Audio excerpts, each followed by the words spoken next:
I think we're good. Rockford's home for Classic Rock 96.7. The Eagle. Good morning. It is Double T. It's time for Bar Comedy USA News with Jaredog. Jaredog, what's happening today?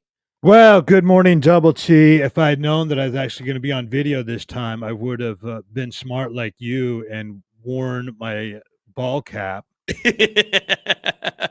Dude, I wear headphones all the time. I have to wear hats, otherwise I have headphone hair. That's almost worse than hat hair.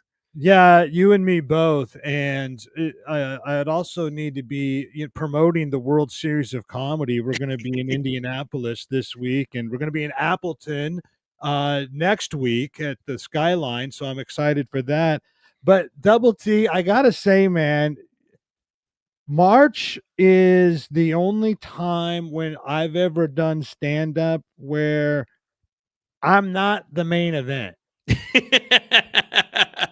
Hey, guy, can you get off the screen or off the TV? I got to watch some basketball. There is so much going on. That's you got March Madness. That absolutely. You're just a guy talking while they're waiting for refills of their beer. This is an important game. I have this team in my pool. Come on. It's insane where you can think you're killing. You tell your joke, it erupts in wild applause, and then you realize that if someone just actually beat the game buzzing the game winning buzzer beater shot, the TV's been on mute this entire time, and you're thinking, damn, I'm killed. No, they were just cheering. They didn't even know I was on stage. Right. There's a clock in the back of your head. That cute girl isn't really looking at you. You got what else you got, Mark? You got spring break. Impossible to compete with spring break coming up. And I don't know if you've probably hosted a spring break event a time or two, I would imagine. Oh yeah, definitely. I've definitely hosted a couple of those, and even for us, just having fun and giving away stuff. Yeah, it's there. People aren't paying attention. They want to party. In most situations, Double T, I am trying to be the biggest jackass in the room. And when you're doing performing for these spring breakers, it's the only time where half the audience is blacked out. The other half thinks they should be on stage instead of you. That is so true.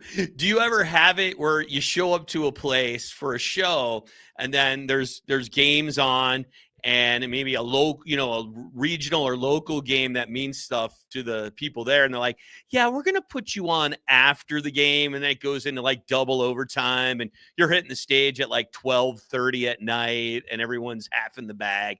That has to be something fun that you've done at some time. It is a soul crushing, torturous, anxiety filled experience, Double T. Because it won't even be like it's only an important game because it's during March Madness, and someone's probably got some money on not even the quarterfinal. Like what's they've got money on games that like you would never care about those teams otherwise.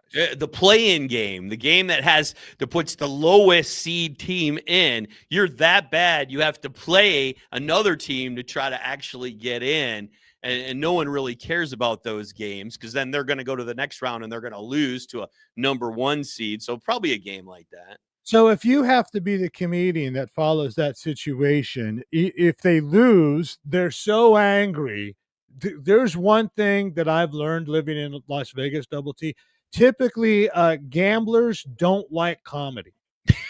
I believe it. They don't take things funny. No, not at all. Yeah. Now, if they win that, you can't follow it. Like they're in such an emotional high that your jokes about getting drunk and passing out aren't going to have the same effect when they can see people right there getting drunk and passed out. When you're doing those shows, Double T, that are after the game, it's like trying to perform for a crowd that's ordering at Taco Bell at 3 a.m. I remember being at a place here in Rockford, and the University of Illinois was playing in the tournament, and so they made the comedians wait until after the game was over. Again, it's super late, and I just felt so bad for them. They looked the look of defeat in their eyes. They were trying so hard, but no one was cooperating. They basically sucked it up and did the best they could. They are loud, they are slurred, they make zero sense. And you know, if they've just lost money on the game, they're angry about that. There's your jokes are not going to bring them out of recovery. And if they are having a great time, they don't have another 90 minutes left in them at that point. No, they're done. Put a fork in them. Call them an Uber and get them home. You know, it's basically like trying to give a TED talk at a monster truck rally.